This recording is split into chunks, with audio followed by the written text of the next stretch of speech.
Today, I'm going to share my number one secret for being more patient at work so you can stop feeling stressed whenever things go wrong and start breezing through these moments effortlessly.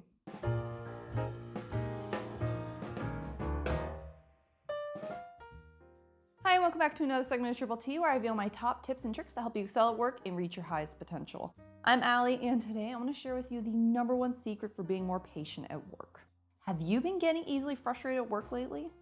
If so, what have you done to help you stay calm and be more patient when things go wrong? I'm curious to know what has and hasn't worked for you, so make sure to let me know in the comments below. Otherwise, sit back, relax, and grab a drink, and we'll get started. Now, before I reveal my number one secret to having more patience at work, let me share with you why I wanted to cover this topic to begin with. You see, I've noticed that in today's work environment, we're constantly on the go with these high expectations that things need to be done immediately when asked. The problem with this mindset is that it puts a lot of unnecessary stress on us and our lives to be perfect. And when it's not, we become agitated, angry, and even aggressive towards others. That's why many of us can't stand waiting in line to get coffee anymore. That's why we almost instinctively hang up the phone the second we're told that we're going to be put on hold. So in a work environment that demands that you treat every task with a sense of urgency, how do you develop your patience? And if you're a manager or supervisor, how do you become more patient when your performance is heavily dependent on the actions of your employees? Now, the first answer I typically hear when I ask this question is that you can't. Patience is something you're born with. You can't change it even if you wanted to. And I'm here to tell you that that couldn't be farther from the truth. Although everyone is born with different levels of patience, research has found that you can train yourself to be more patient. So even though I'm about to reveal my number one secret to improving your patience at work, I do want to emphasize that simply knowing this secret isn't going to make you more patient overnight. You need to constantly apply this principle if you're going to improve your patience long term. So if you're ready to stop stressing about every little problem you face at work, be more tolerant of your coworkers' actions, and be in a better mood all around, then here's my number one secret to being more patient at work. To be more patient at work, you need to act as if life is one big flaw. FLAW. Flaw is a neat little acronym that not only is going to remind you that life isn't always perfect, but you always have 4 actions you can take to practice being more patient at work. And so I'm going to be revealing the 4 different actions you can take to be more patient at work. Action 1, forecast. One of the reasons why you lose your patience is because you're stressed about something that you didn't expect to occur. But the reality is that there are always going to be random hurdles popping up at work that do nothing other than to waste valuable time.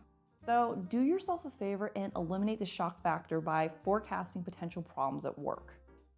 Everyone has different things they become impatient about, so you'll want to identify the actions or events that trigger you the most and anticipate those. You'd be surprised how simply being aware of potential problems can make it easier for you to remain calm and reduce your desire to respond impulsively.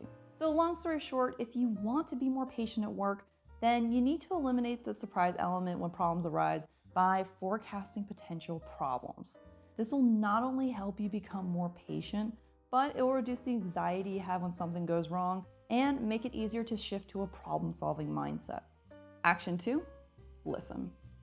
When unexpected issues occur, we may impulsively direct our anger or frustration towards the person unfortunate enough to have to deliver us the bad news. This isn't only counterproductive, but it can dampen our relationship with our coworkers.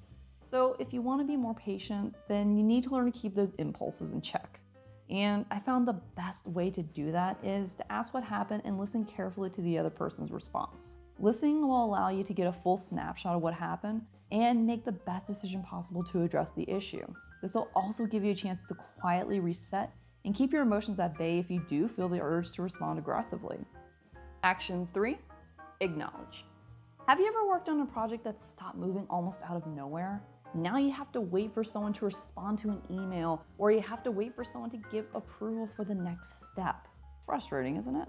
You have things that need to get done, but there's nothing you can do about it.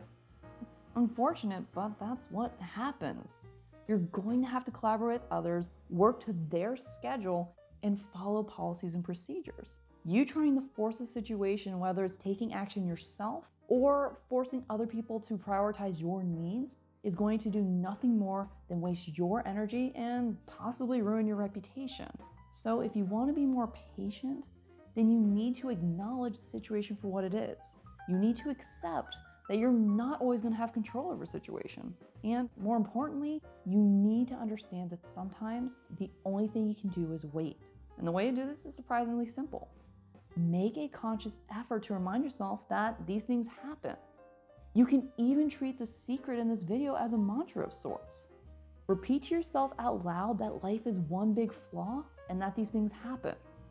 By doing this, by acknowledging the situation for what it is, it'll be a lot easier for you to let go of control, remain calm, and focus your energy towards tasks where you can be productive. Action 4, wait. Of all the actions I've listed so far, this is the number one thing impatient people hate doing the most, and that's making an effort to do nothing and wait.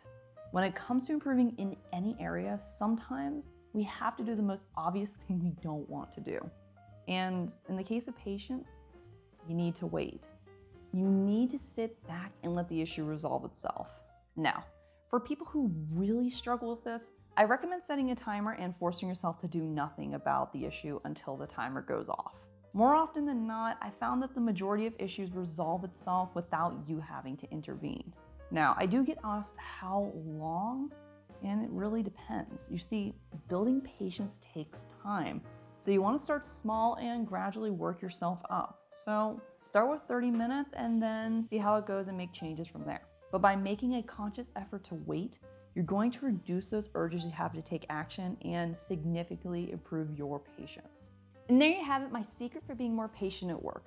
Practice acting as if life is one big flaw, and you'll become significantly more tolerant of problems at work and less stressed as a result. Now, I found that people who find it difficult to be patient also have a hard time empathizing with others. If this is something you relate to, then I strongly suggest you watch this video next, where I reveal some different ways you can develop your emotional intelligence. But if you're someone who isn't really too sure if you have high emotional intelligence or not, then you may want to start with this video first, where I reveal some signs that you have high emotional intelligence. And before you go, if you enjoyed this video, then make sure to like, subscribe, and hit that notification bell right there. It helps me get my videos out there and lets you know when I release new content. Otherwise, it's been fun having you today. Until we drink again, take it easy. Bye.